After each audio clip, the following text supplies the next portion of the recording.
আসসালামু আলাইকুম এভরিওয়ান। এখন আছি আমার এলাকার শত বছরের ঐতিহ্যবাহী একটি হাট, রানীপুরা হাটে। আজকে আপনাদের শোনাবো এই হাটের কিছু ইতিহাস এবং দেখাবো এই হাটে কি কি পাওয়া যায়। চলুন ভিতরে প্রবেশ করা যাক।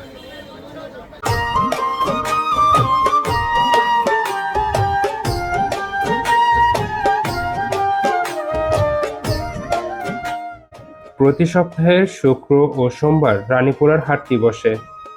সোমবারের তুলনায় শুক্রবার আরো জমজমাট হয়ে ওঠে হাটের কেনাবেচা ও মানুষের ভিড়।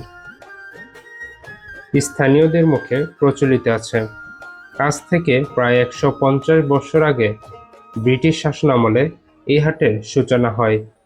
তৎকালীন কাঞ্চন এবং তার আশেপাশের গ্রামগুলোর কৃষকরা তাদের উৎপাদিত ধান, পাট, টাটকা শাকসবজি, নদীর মাছ এবং তাদের পালিত পশু পাখিগুলো এই হাটে কেনাবেচার জন্য জড়ো হতেন।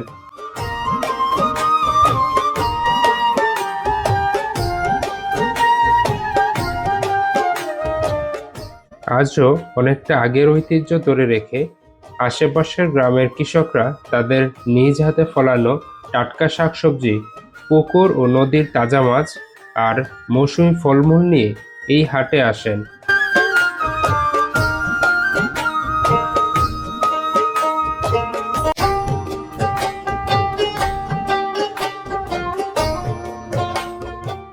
ঋতু পরিবর্তনের সঙ্গে সঙ্গে এই হাটের রূপও বদলে যায়।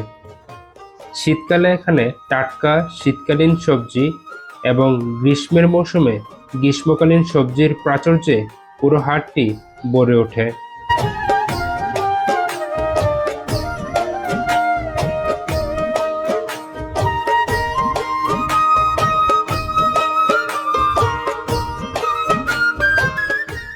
এই হাটের আরেকটি বড় আকর্ষণ হলো টাটকা মাছ।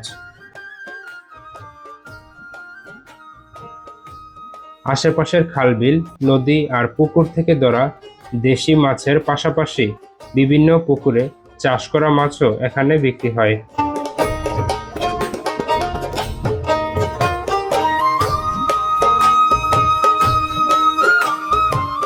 পদ্মা নদী থেকে ধরে আনা টাটকা ইলিশ মাছও পাওয়া যায়।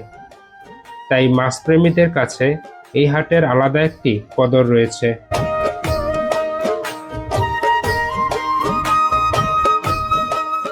মাছের পাশাপাশি এই হাটে শুটকিরও বেশ ভালো সমাহার রয়েছে। হাটের আশেপাশের এলাকার অনেক শুটকি বিক্রেতা নানান ধরনের শুটকি নিয়ে হাটে আসেন।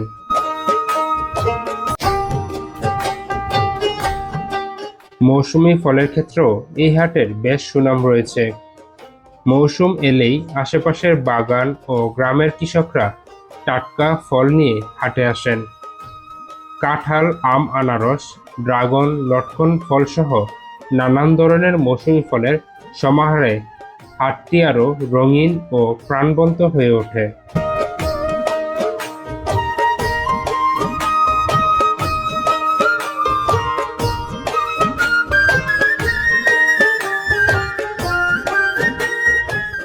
হালিম, চটপটি, ফুচকা, ঝালমুড়ি সহ নানান ধরনের খাবারের দোকান বসে, যেখানে সন্ধ্যা পর্যন্ত ক্রেতাদের ভিড় লেগেই থাকে।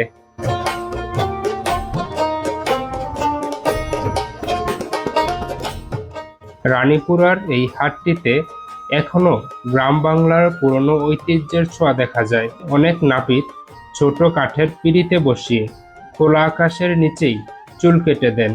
আধুনিক সেলুনের মতো আয়োজন না থাকলেও এই সহজ সরল পরিবেশ আজও গ্রামীণ জীবনের ঐতিহ্য ও সৌন্দর্যকে জীবন্ত করে রেখেছে।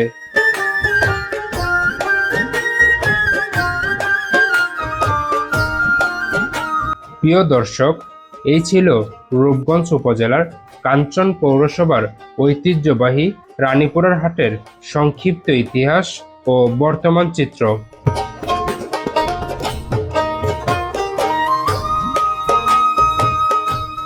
যদি ভিডিওটি আপনাদের ভালো লেগে থাকে তাহলে অবশ্যই একটি লাইক দিয়ে আপনার মূল্যবান মতামত কমেন্টে জানাবেন এবং আমাদের চ্যানেলে আপনি নতুন হয়ে থাকলে অবশ্যই সাবস্ক্রাইব করে আমাদের পাশে থাকবেন।